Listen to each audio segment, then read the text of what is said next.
excusez-moi de vous déranger. J'espère que vous allez bien et que vous passez une agréable journée. Alors je vous rassure, je n'ai pas besoin de votre argent, j'ai juste besoin de votre attention. Si je suis là, c'est pour vous parler de quelqu'un de très important. En ce moment, vous savez, on entend souvent parler de guerre entre la Russie et l'Ukraine, entre la Palestine et Israël, entre la République démocratique du Congo et le Rwanda. On entend souvent parler de guerre. Mais il y a ce qu'on appelle, enfin ce que j'appelle moi, des guerres internes. Entre vous et la maladie, entre vous et la dépression, entre vous et vos addictions. Et à cause de ces choses, vous n'avez pas de paix.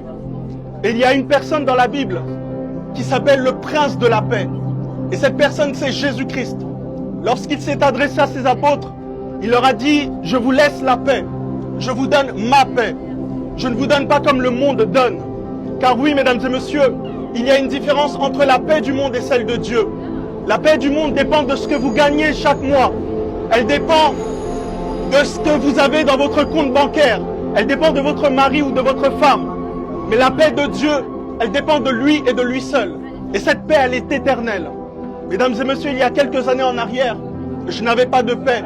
Et pourtant, j'avais des amis. Et pourtant, je jouais avec eux au basket. J'écoutais de la musique avec eux.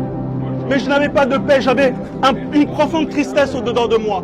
Jusqu'au jour où je me suis approché de Jésus. Et il m'a rempli de sa paix. Mesdames et messieurs, je ne vous parle pas de religion. Mais je vous parle d'un Dieu qui vous aime. Et qui est capable de vous remplir de sa paix. La Bible dit que Dieu a tant aimé le monde qu'il a donné son Fils unique, afin que quiconque croit en lui ne périsse point, mais qu'il ait la vie éternelle. Mesdames et messieurs, Dieu vous aime.